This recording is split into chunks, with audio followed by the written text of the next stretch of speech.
Hi, hello friends, welcome to my channel and it's very newly to me also. ये बहुत नया है मेरे लिए भी और मैं सही बताऊँ ये मेरा फर्स्ट वीडियो है और मैं आज एक्चुअली रिक्रूटमेंट बिजनेस के बारे में बात करना चाहता हूँ. I am in this business till more than I think 10 years it's happen. मैं जब इस बिज़नेस में आया था तो मेरी ये कॉल थी कि अक्सर लोग कहते हैं ना क्यों और क्या. तो क्यों का कंसर्न ये था कि मुझे लगता था कि अक्सर मैं सुनता हूँ कि जॉब नहीं है तो मुझे लगता था मैं कुछ प्लेसमेंट कंपनियों में गया तो मुझे लगा कि जॉब है बट क्या होता है कि राइट पीपल तक उसको पहुँचाना एक चैलेंज है. मतलब एक पॉइंट है कि वो वहाँ तक पहुँचे कैसे और कैंडिडेट्स उस जॉब के लिए कैसे कनेक्ट करें. और मुझे जैसे मैं लोगों से मिलता था लगता है यार लोग बहुत पैशनेट है जॉब के लिए, बहुत नीडी हैं, उनको चाहिए बट जॉब मिल नहीं रहा. तो मुझे लगा ये एक अच्छा काम है और वेरी फ्रैंकली मैं ये कहना चाहूँगा कि मुझे सबसे ज़्यादा अच्छा लगा कि इसमें जो रिस्पेक्ट है, जो एचआर को रिस्पेक्ट मिलता है वो मुझे काफ़ी अट्रैक्ट किया. बट जब मैंने ये स्टार्ट किया आफ्टर इन मतलब फ्यू इयर्स लेटर मुझे ये एहसास होने लगा कि ये ऐसा है नहीं जैसा चल रहा है. मतलब कि मैंने बहुत सारी चीज़ें देखी कि कंपनी कैसे काम करती है, एचआर कैसे वर्क करते हैं, क्या सोच होती है, कैंडिडेट किस तरह से काम करते हैं जब उनके पास जॉब जाता है, या कैंडिडेट किस तरह से रिएक्ट करते हैं, इंटरव्यू का क्या पैटर्न होता है. बहुत सारी चीज़ें हमने स्टडी किया, देखा.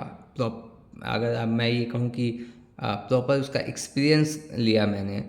तो अगर मैं कंपनी के बिहाफ पे कहूँ तो कंपनी को जो कैंडिडेट चाहिए, कंपनी क्या कहती है कि उनको बहुत सारे मतलब उनका जो स्किल सेट जो वो डिसाइड करते हैं कि ये स्किल सेट मुझे चाहिए, उसके लिए वो बहुत सारे कैंडिडेट्स को सिलेक्ट करते हैं, इंटरव्यू करते हैं. और होता क्या है, एक एक छोटे छोटे पॉइंट पे कैंडिडेट रिजेक्ट हो जाते हैं. और मैं पर्सनली ये मानता हूँ कि ऐसा नहीं है कि वो कैंडिडेट काबिल नहीं होते हैं, वो बहुत काबिल होते हैं. बट कई सारे कारण होते हैं रिजेक्शन के, अच्छे कैंडिडेट के भी रिजेक्शन के. कई बार उनका दिन नहीं होता, कई बार कंपनी के जो इंटरव्यूअर होता है उसका दिन अच्छा नहीं होता, माइंड अच्छा नहीं होता, मूड अच्छा नहीं होता.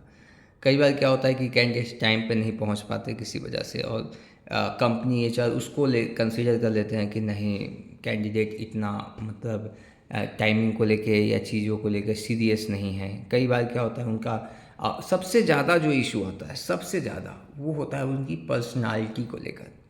पर्सनालिटी नॉट सेंस कि उन्होंने मतलब क्या, एक सिर्फ इस बात में नहीं है कि उन्होंने क्या वियर किया है, ये भी दिखाता है कि वो कैसे वियर किया है. दूसरी चीज़, वो अपने आप को कैसे प्रेजेंट कर रहे हैं, कैसे बोल रहे हैं, किस तरह से वो देख रहे हैं. ठीक है. और ड्यूरिंग द कन्वर्सेशन वो स्माइल दे रहे हैं, हंस रहे हैं, या क्या कर रहे हैं, उनका जो जेस्चर है इंटरव्यू के दौरान वो कैसा है. आप समझ रहे हो. तो काफ़ी सारे पॉइंट होते हैं वहाँ पे. कई बार ऐसा होता है कि इंटरव्यू भी अच्छा हो जाता है, सब कुछ अच्छा हो जाता है, बट क्या होता है कि फाइनली किसी वजह से प्रोफाइल होल्ड हो जाता है. होल्ड इन द सेंस कि मैं ये नहीं कह रहा हूँ कि सब कुछ अच्छा होने के बाद आप सोचते हो कि कैसे रिजेक्ट हो जाता है या होल्ड हो जाता है. तो कई बार क्या होता है कि मान लिया पोजीशन गोइंग ऑन है और इंटरव्यूअर जो है 2 राउंड हुआ, फाइनल राउंड होना है, डायरेक्टर कहीं बिजी है, या दूसरा जो पर्सन जो रिस्पॉन्सिबल पर्सन है वो कहीं और बिजी है, राइट ना. तो ये सारे कंसर्न होते हैं इसमें.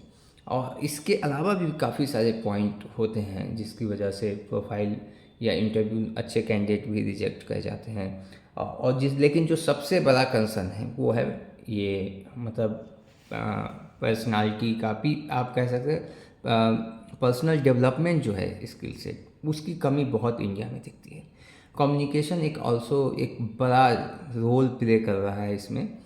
बट ऐसा नहीं है कि अच्छे कम्युनिकेशन के बावजूद लोग रिजेक्ट कर जाते हैं. फॉर एग्जांपल कई बार मैंने देखा है कि फाइनल राउंड है या सब कुछ पहला फर्स्ट राउंड है, चार राउंड है, बट मैंने देखा है कि वो लोग टी शर्ट वेयर करके चले जाते हैं, कंपनी को पसंद नहीं आता. कई बार देखते हैं कि शर्ट पैंट तो पहन लिया बट नीचे जो शूज़ पहना है उन्होंने वो स्पोर्ट्स शूज़ वेयर कर लिया उन्होंने फॉर्मल ड्रेस के साथ. तो that's not look like good.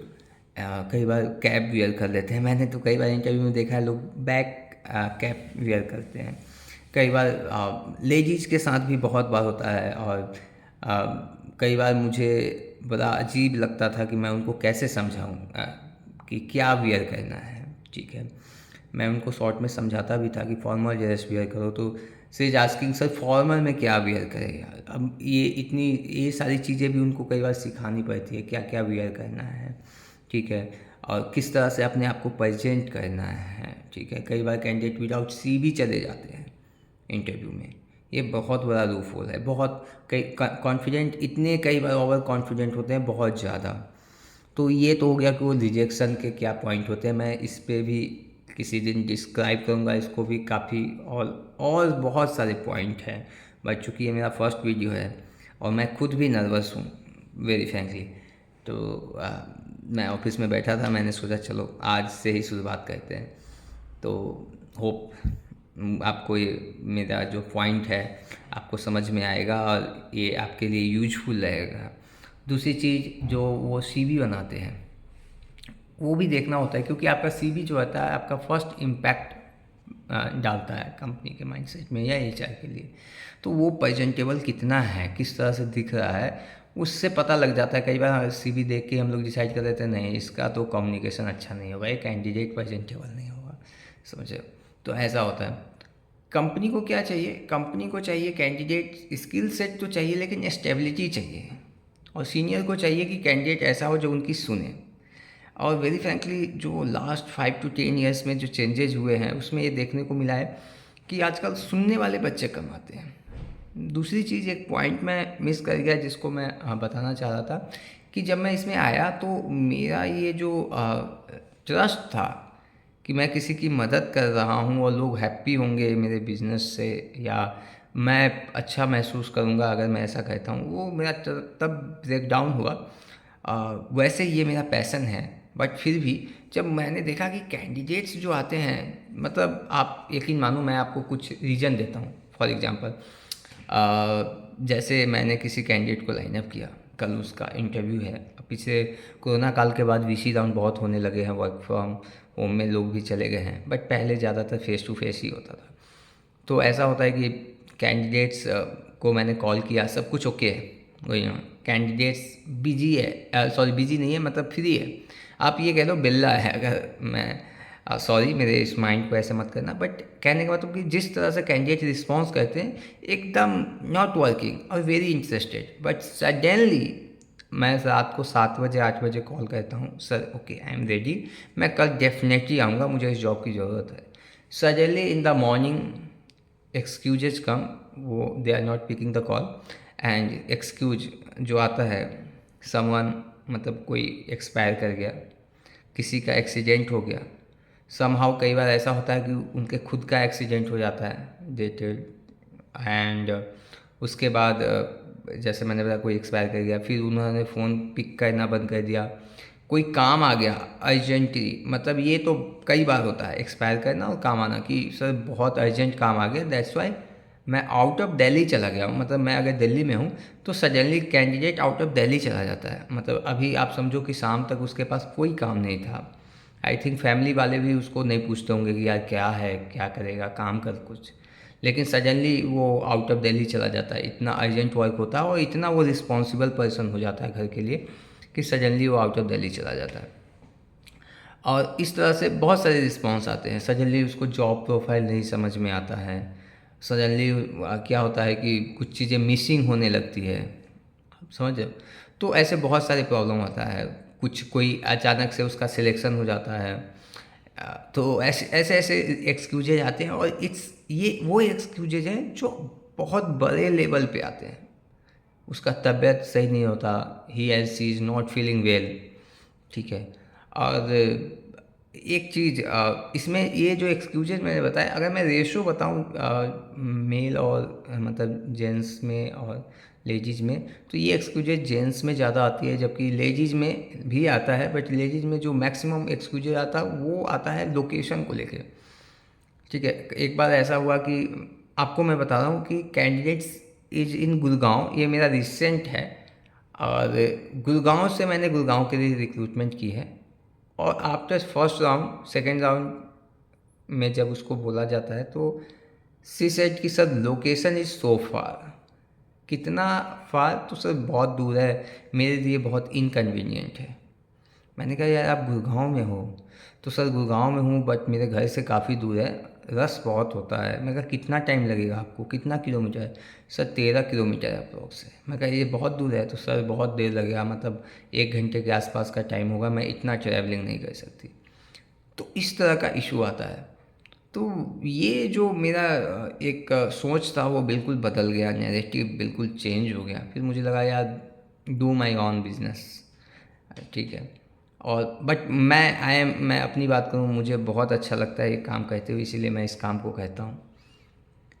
और मैं लोगों को ये कहना चाहूँगा कि काम बहुत है देश में, देश के बाहर कहीं भी काम बहुत है, बट उनको इसको लेके एक सीरियसनेस दिखानी चाहिए। अदरवाइज़ क्या होता है, वो अपने साथ औरों का भी नुकसान करते हैं। मान लिया अगर आप नॉट इंटरेस्टेड हो, आप अभी मुझे बता दोगे, या जो आपके एचआर है, रिक्रूटर है, बता दोगे, तो वो स्पेस किसी और के लिए बुक होगा, तो टाइम बचेगा, मनी बचेगा, ठीक है, और चीज़ें वेस्टेज नहीं होगी। बहुत सारी चीज़ें होती हैं जो वेस्टेज नहीं होगी, ठीक है। तो और दूसरी चीज़ एक नैरेटिव हो जाती है, मतलब कैंडिडेट्स को हम लोग खुद ऐसे मतलब हो जाता है यार ये तो कहते रहते हैं, ठीक है। तो एक अलग नैरेटिव से सेट हो जाती है। इसका कॉस्ट भी पे भी इम्पैक्ट पड़ता है, डिले होते हैं प्रोजेक्ट्स काफ़ी सारे, ठीक है। और कई बार मतलब किसी और की गलती का खामियाजा किसी और को मतलब वो एक बहुत बड़ा इशू हो जाता है कई बार लोगों के लिए मैनेज करना, रिस्पॉन्स करना। क्योंकि सीनियर्स उनको कहते हैं, सीनियर एग्जीक्यूटिव को बोलते हैं, एग्जीक्यूटिव के पास इसके अलावा कोई ऑप्शन नहीं होता सॉरी या इस तरह के एक्सक्यूज का, क्योंकि उनके हाथ में नहीं है वो, ठीक है। तो मेरा कंसर्न इतना है कि हमें इस पे सोचना चाहिए। अगर मैं एक जॉब सीकर हूँ तो मुझे ये सोचना चाहिए कि don't waste any other time. अगर या तो मैं अपनी और यूटिलाइजेशन कहीं और भी दूँ, या अगर मुझे उसमें जाना है तो उसमें दूँ, ठीक है। और कंपनी को भी मुझे लगता है कि जो सिलेक्शन होता है, तो जब हम बात करते हैं तो हमें क्या होता है कि मुझे ऐसा लगता है कि एक सीनियर पर्सन को हमेशा एक राइट सिलेक्शन के लिए ये देखना चाहिए कि जो कोऑर्डिनेशन है, जो बंदा उससे कोऑर्डिनेट कर रहा है ना, उनकी कॉल लेनी चाहिए।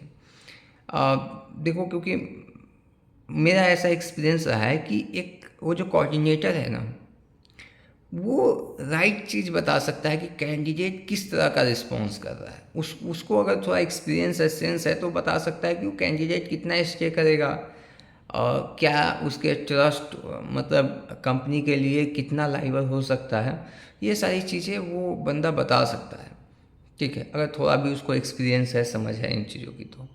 तो मेरा पॉइंट ये है कि इस तरह की चीज़ें हैं कि लोगों को इन्वॉल्वमेंट की भी ज़रूरत है इसमें, जूनियर लेवल पे भी राइट सिलेक्शन के लिए।